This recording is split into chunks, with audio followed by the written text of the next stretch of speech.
గతంలో ఏ ప్రభుత్వం చేయని విధంగా మా ప్రభుత్వం మీకు బకాయిలు చెల్లించి మీకు అండగా నిలబడింది. ఫస్ట్ టైం 1:2 ఇచ్చాం మేము బ్యాంక్ గ్యారంటీలు మీకు కొనుగోలు చేయమని. కొనుగోలు చేయగానే వీళ్ళంత త్వరలో మీకు డబ్బులు చెల్లిస్తాం సీఎంఆర్ ద్వారా అని కూడా మేము పదే పదే చెప్పుకుంటా వచ్చాం. ఈ జిల్లాలో అధునాతన రైస్ మిల్లు ఉన్నాయి, భారీ స్థాయిలో రైస్ మిల్లు ఉన్నాయి. ఆ యాజమాన్యులందరినీ కూడా నేను కోరుతున్నాను, నిలబడండి మీరు రైతుల పక్షాన, ప్రభుత్వానికి అండగా నిలబడండి. 11,000 కోట్ల రూపాయలు మేము ధాన్యం కొనుగోలు చేశాం. మీకు కూడా ఒక బాధ్యత ఉంది, ఖచ్చితంగా నిలబడాలి మీరు. ఎక్కడ కూడా రాజీ లేకుండా నేను రైతన్నలకి మరొక్కసారి నేను భరోసా ఇస్తున్నాను. కూటమి ప్రభుత్వం మిమ్మల్ని అవమానపరచదు, మిమ్మల్ని కించపరచదు, మిమ్మల్ని ఇబ్బంది పెట్టదు. 100% మీ ఆప్తమిత్రుడుగా మీతో నిలిచి నడవడానికి మేము సిద్ధంగా ఉన్నాం. ఎటువంటి సమస్య వచ్చినా సరే మేమందరం కూడా క్షేత్రస్థాయిలో మీకోసం పనిచేయడానికి సిద్ధంగా ఉన్నాం.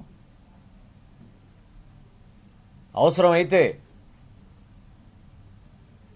ఉభయ గోదావరి జిల్లాల్లో దాదాపు మరొక 2 లక్షల నుంచి 3 లక్షల మెట్రిక్ టన్నుల ధాన్యం కొనుగోలు చేయడానికి సిద్ధంగా ఉన్నాం. రేపటి రోజున సుదీర్ఘంగా ఒకసారి సమావేశం ఏర్పాటు చేసుకుని పూర్తి స్థాయిలో మనం సమీక్ష చేసుకున్న తర్వాత ఎక్కడ ఏ జిల్లాలో ఏ మండలాల్లో ధాన్యం కొనుగోలు జరుగుతుందో దాన్ని ఇంకా మెరుగుపరిచే విధంగా ఏం చేయగలుగుతామో ఆ చర్యలు తీసుకుంటామని మీ అందరికీ మరొకసారి ప్రత్యేకంగా నేను మా కూటమి ప్రభుత్వం నుంచి మీకు భరోసా ఇస్తున్నాను. ఎట్టి పరిస్థితుల్లో కూడా ధాన్యం కొనుగోలు చేసే ప్రక్రియలో ఒక బాధ్యత గల భరోసా ఇచ్చే విధంగా ఒక పాత్ర ప్రభుత్వానికి ఉంటుంది. ప్రైవేట్లో కూడా ఓపెన్ మార్కెట్లో కూడా కొనుగోలు జరగాలి. ఎందుకంటే గతంలో ఇచ్చిన అంచనాల మేరకు, వ్యవసాయ శాఖ ఇచ్చిన అంచనాల మేరకు, ఉదాహరణకి ఈస్ట్ గోదావరిలో 6 లక్షల మెట్రిక్ టన్నులను అంచనాలు ఇచ్చారు. దానికి అనుగుణంగా మేము టార్గెట్లు పెట్టుకుంటాం. కానీ దిగుబడి ఎక్కువ వచ్చిందనే ఒక మంచి విషయంలో రైతులు కొంచెం ఆందోళన చెందుతున్నారు. గతంలో ఎప్పుడు లేని విధంగా ఈసారి 60 బస్తాలు కూడా దిగుబడి వచ్చిందని చాలామంది రైతులు చెప్తా ఉన్నారు క్షేత్రస్థాయిలో పర్యటిస్తున్నప్పుడు. కాబట్టి గోతాల విషయంలో కొరత లేకుండా, ధాన్యం కొనుగోలు విషయంలో కొరత లేకుండా, ధాన్యం కొనుగోలు కూడా కనీస మద్దతు ధరకి కొనుగోలు చేసే ఎట్టి పరిస్థితిలో కూడా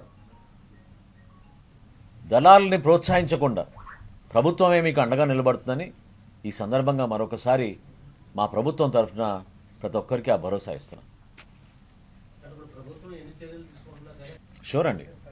మేము గతంలో అకాల వర్షాలు వచ్చినప్పుడు ఖరీఫ్లో కృష్ణా జిల్లాలో ఈ సమస్యను మేము ఎదుర్కొన్నాం. అక్కడ ఆ విధంగానే మీరు ఇందాక సూచించినట్టు ప్రతి మిల్లుకి ఒక డిప్యూటీ తహసీల్దార్ని పెట్టి ధాన్యం కొనుగోలు విషయంలో, కనీస మద్దతు ధర విషయంలో ఎక్కడ కూడా పొరపాటు జరగకుండా ఉండడానికి రైతుకి మేము అండగా నిలబడ్డాం.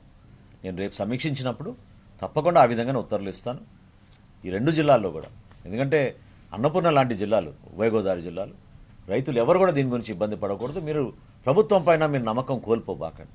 ఖరీఫ్లో ఏ విధంగా అద్భుతంగా మేము కొనుగోలు చేశామో రబీలో కూడా గతంలో ఏ ప్రభుత్వం చేయని విధంగా మనస్ఫూర్తిగా చెప్తున్నాం మీకు 11 లక్షల మెట్రిక్ టన్నులు గత సంవత్సరం కన్నా ఎక్కువ మేము కొన్నాం. అర్థం చేసుకోండి మీరు. ఇది కేవలం రాజకీయ దురుద్దేశంతో జగన్మోహన్ రెడ్డి గారు ఏదో హడావుడి చేసి ఒక ప్రెస్ మీట్ పెడితే నిజంగా దయ్యాలే వేదాలు వల్లించినట్టు ఉంది. ఆ విధంగా ఆయన మాట్లాడితే రైతాంగం గురించి ఏం చెప్పమంటారు? కనీసం రైతులకి డబ్బులు ఇవ్వలేదు, బకాయిలు వదిలేసి వెళ్ళిపోయారు. పోనీ ధాన్యం కొన్నారంటే అది లేదు. లెక్కలు చూస్తే ప్రజలకు తెలియాలి ఈ రోజున వాస్తవాలు ఏంటో. ఖచ్చితంగా మేము నిలబడతాం. రేపు లోతుగా సమీక్షించుకుని వివిధ జిల్లాల కలెక్టర్లను రమ్మన్నాను, జాయింట్ కలెక్టర్లు రమ్మన్నాను, అధికారులను రమ్మన్నాను. అదేవిధంగా మిల్లర్లను కూడా ఆహ్వానించాం, రైతు సోదరులు కూడా ఆహ్వానించాం. మీ సమస్య ఎక్కడ కూడా పరిష్కారం చేయకుండా మేము ఉండం.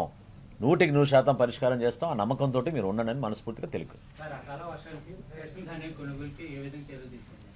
ఇవాళ ఉదయం నేను కొంతమంది కలెక్టర్లతో నేను టెలికాన్ఫరెన్స్ చేశాను, మాట్లాడానండి. తప్పకుండా వివరాలు రావాలి. ఇవాళ ఉదయం కురిసిన వర్షానికి కొంతవరకు ధాన్యం ఎక్కడైతే తడిసిందో ఆ ధాన్యం కొనుగోలు చేయడానికి ఎటువంటి ప్రక్రియ చేయాలో మేము ఆలోచిస్తున్నాం. తక్షణమే వాళ్ళకి గోతాలు అందించమని చెప్పడం జరిగింది. గోతాలు ఉన్న చోట ధాన్యం కొనుగోలు ఎక్కడ కూడా ఇబ్బంది కలగకుండా ఆ విధంగా స్పందించేటట్టు యంత్రాంగాన్ని అప్రమత్తం చేశాం. ఖచ్చితంగా నిలబడతాం. సరే, ఈ ఎండియూ వాహనాల్లో రేషన్ రైస్ బదులు కిలో 13 రూపాయలు తీసుకోండి అని డైరెక్ట్గా ఎమ్మెల్యే దగ్గర తెలిసి బాగా ఒక్క వారం రోజులు ఓపిక పట్టండి వాటి గురించి. సార్, తేమ అన్నిటికీ తేమ శాతమే సమస్యగా ఉందండి. దానికి మధ్య మార్గం ఏమన్నా చూపించగలరా? ఇప్పుడు ఇందా మిత్రులు చెప్పినట్టు ఇప్పుడు గౌరవ ముఖ్యమంత్రి గారు ఖరీఫ్ మాసంలో కృష్ణా జిల్లాలో ధాన్యం కొనుగోలు గురించి పర్యటించినప్పుడు నిర్ణయం తీసుకున్నాం మేము. అదేంటంటే వచ్చే సంవత్సరం అంటే ఖరీఫ్ మాసానికల్లా ఈ తేమ శాతం మెజర్ చేసే మీటర్లు ఏవైతే ఉన్నాయో, మెషిన్లు ఏవైతే ఉన్నాయో, ఒకటే బ్రాండు ఒకటే కంపెనీ దగ్గర నుంచి రైతు సహాయ కేంద్రాల్లో అదే పెడతాం. అదే మెషిన్ మళ్ళీ ఆ కొనుగోలు చేసే మిల్లు దగ్గర కూడా మేము ఏర్పాటు చేస్తాం. సో తేమ శాతంలో ఎక్కడ కూడా తేడా రాకుండా మేము జనరేట్ చేసిన స్లిప్పు ఆ స్లిప్కే అనుగుణంగా ఉండేటట్టు రైతుకు ఎక్కడ కూడా మోసం జరగకుండా ఉండడానికి కోసం ఒక పారదర్శకమైన విధానం, ఒక మార్పు తీసుకొస్తున్నాం. 17% న్యాచురల్ సీలింగ్ మీద ఏమన్నా పెంచడానికి అవకాశం ఉందా? ఎందుకంటే ఈస్ట్ వెస్ట్ లో 25 ఉంటుందండి. యంత్రాలతో కటింగ్ ఎట్టి పరిస్థితుల్లో 20% తగ్గదు. దాంతో ఆరబెట్టుకోవడానికి ఒక్కో రైతుకి 2-3 వేలు అవుతుంది.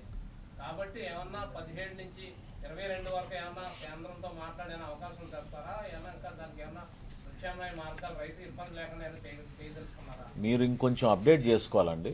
17% నుంచి 24% వరకు మేము వెసులుబాటు కల్పించామండి. మీరు వినండి, ఒక్క నిమిషం వినండి. మీరు ఎక్కడ ఉన్నారో కనపడడం లేదు కానీ ఒక్క నిమిషం మీరు వినండి. సో అదేంటంటే కేంద్ర ప్రభుత్వం ఇచ్చిన కొన్ని నిర్ణయాలు, ఆదేశాల మేరకు నడుచుకోవాల్సిన పరిస్థితి ఖచ్చితంగా ఉంటుందండి. యంత్రాల ద్వారా ఈరోజు జరుగుతున్న ఎక్కువ కటింగ్ ఏదో జరుగుతుందో దాని ద్వారా ఏంటంటే కేవలం తేమ శాతమే కాదు, కొంచెం గడ్డి అటువంటివి కూడా ఎక్కువగా వస్తూ ఉన్నాయి.